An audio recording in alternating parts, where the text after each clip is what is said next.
policière matricule 728, ça vous dit sûrement quelque chose, tout le monde la connaît.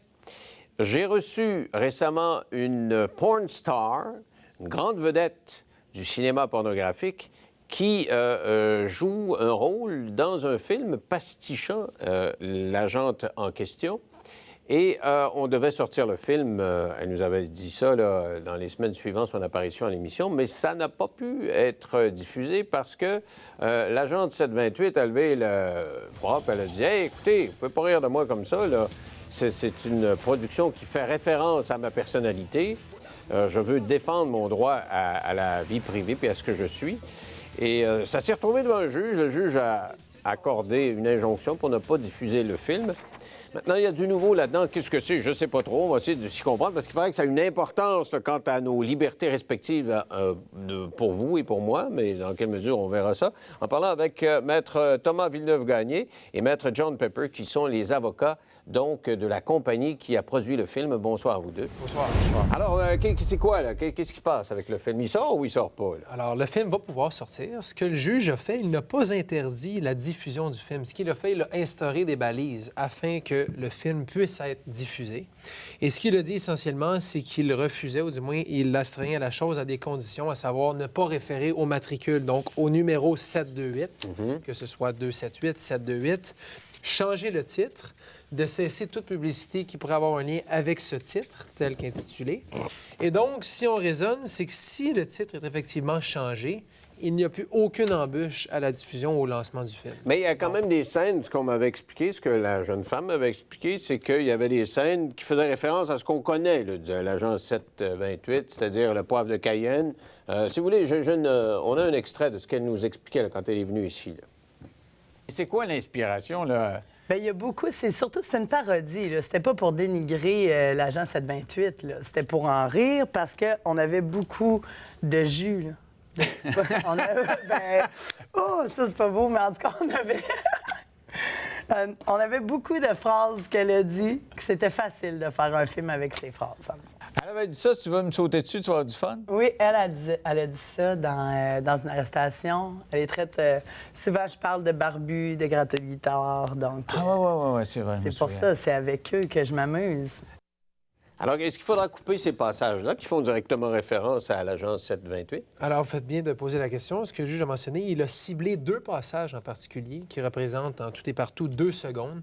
Et donc, à savoir le passage où on mentionne « Hey, toi, tu bois de la bière, identifie-toi », il faudra qu'il soit enlevé ou simplement modifié. Et encore le passage où on mentionne « Si tu veux me sauter dessus, tu vas faire du fun », tel qu'il avait été annoncé par la Faut enlever presse. ça, là. Effectivement, ou le modifier. Par contre, pour ce qui est des autres passages, on faisait référence à du poivre de Cayenne, à autres passages, ça peut rester intégralement, ça peut rester dans le film. Mais je comprends pas la logique. C'est quoi la logique? Parce que moi, il me semble que c'est plus le poivre de Cayenne. Puis quand elle prend le gars par le cou, là, dans l'escalier, ça peut rester, ça? Mais, alors, si je me fie au jugement, et nous avons respecté le jugement, effectivement, ces phrases peuvent rester. Les 2 seules phrases qui sont ciblées par le juge sont... Dans son jugement, « Hey, toi, tu bois de la bière, identifie-toi tout de suite. » Et encore, le deuxième, Aïe. En tout cas, si tu veux me sauter dessus, tu vas te faire du fun. » Quant au reste... Vraiment, vous êtes 2 avocats, vous êtes chicanés avec d'autres avocats, puis il y a un juge, puis pour enlever ça, là, c'est enlever le 728, puis 2 phrases de même. Effectivement. Wow. Le juge mentionne également... Maître Pepper, vous avez travaillé fort. On a fait le mieux qu'on pouvait pour défendre ce qu'on appelle la liberté d'expression. Mais là, vous ne pourrez plus dire quoi? Qu'est-ce que vous pouvez dire? Il y a 2 phrases là, qui vont être changées. Donc, le passage qui réfère à la bière, ainsi que le passage qui réfère au fait que si tu veux me sauter dessus, tu vas te faire du fun. Ça ne pourra plus être dans... Alors, la liberté d'expression de votre client est brimée parce qu'il ne pourra plus sauter dessus. Alors, voici ce que dit la Charte des droits et libertés de la personne. C'est intéressant comme dossier parce que tu as le droit à la vie privée d'une part, qui est opposé par la liberté d'expression. Et dans la jurisprudence, la cause de Jean Perron, vous vous rappellerez peut-être qu'à l'époque, l'ancien coach du Canadien, Jean Perron, avait intenté une action en ce qui regarde ce qu'on a appelé les péronismes, c'est-à-dire des dictats, des choses qu'il avait dites publiquement. On riait de lui. Et là, lui a dit, bien, je veux des dommages parce qu'on est en train de m'affecter, là. Alors, l'article 36 du Code civil du Québec reconnaît comme atteinte à la vie privée le fait d'utiliser le nom d'une personne, son image, sa voix, sa ressemblance, à toute fin que l'information légitime du public. Alors, la protection conférée par la Charte par le droit à l'image ne comprend pas la protection contre la caricature. Et c'est ça l'exception. Nous, ce qu'on dit ici, c'est qu'on caricature. C'est une parodie. Et en conséquence, vu l'exception, vu le fait que Jean Perron, par exemple, était connu de tous, et ça doit être apprécié dans son contexte. Et de fait, si la caricature ne faisait pas partie de l'exception, mais là, on aurait un problème. Et la jurisprudence est venue dire, et je vous cite de la décision, l'image en soi est distincte de la caricature. D'ailleurs, par définition, la caricature constitue une représentation qui, par la déformation ou l'exagération de détails, tend à parodier et ridiculiser le modèle. Donc, on a le droit de faire ça. L'image par rapport au fait que l'image constitue plutôt la reproduction visuelle de figures qui évoquent ou font reconnaître la réalité. Et là, on continue en disant, si le droit à l'image comprend la caricature, cela signifie que tous les médias hebdomadaires doivent obtenir à l'avance le consentement de toute personne fois l'objet de la caricature. Ce qui veut dire que Dominique Michel aurait dû, pendant 40 ans, communiquer avec tout le monde avant de parodier les personnes qu'elle parodiait et d'obtenir le consentement. Ça n'a pas de maudit bon sens. OK, donc vous dites, cette histoire-là, c'est une joke, c'est une caricature, ça relève pas de son droit à l'image. On n'a pas... On dit que c'est une caricature. La caricature est une exception à ce qu'est l'image, de par la décision dans l'affaire Perron.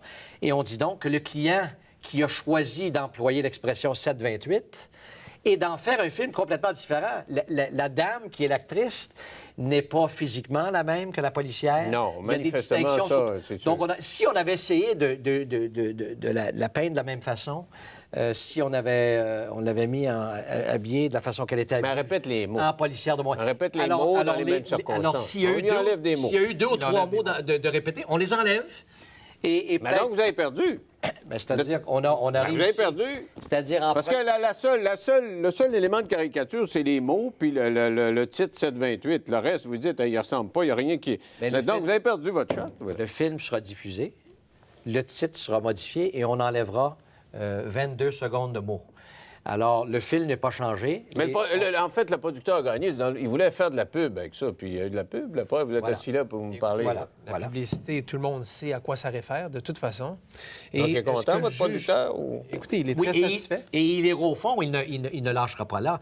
Il va aller au fond avec ses procédures pour tenter d'avoir une décision de la Cour sur le fond qui va suivre la décision Perron et qui va conclure que la caricature et la parodie Qu'il y aurait le droit de est l'appeler valable. 728. Parce que là, il va le sortir Effectivement. sans l'appeler 728. Il va Tout le à fait. sortir. Il y aura un changement de titre, effectivement. Mais il va est- quand même en cours pour, même s'il sort, pour avoir le droit de le rappeler à nouveau 728. Pour le principe qui est la liberté d'expression. Il est très satisfait en ce que le lancement qui était prévu pour le 18 décembre aura lieu.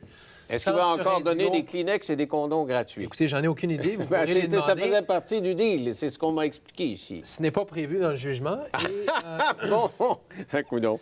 tant sur Indigo, le 18 décembre, 9h, 15h, 21h, que sur la rue Beaver Hall, là, au Club Eclipse, il y aura un lancement et il y aura une ouverture au public pour rencontrer les acteurs et compagnie. Donc, pour lui, c'est une victoire, dans le sens que, pour l'instant, il peut diffuser son film. Il pourra être sous les sapins de Noël, contrairement à ce que certains médias rapportaient aujourd'hui. Et On sur peut le donner fond- ça en cadeau? Bien, il pourra. Est-ce que ça se donne entre avocats des cadeaux de même, des cassettes tenues comme ça? Vous, à TVA, qu'est-ce qui se donne comme cadeau? Alors, nous autres, on se donne des... Tiens, regardez, je vais vous donner un 10 de taxi de retour, des choses du genre. C'est ce que je donne, moi. Mais, non, mais blague à part...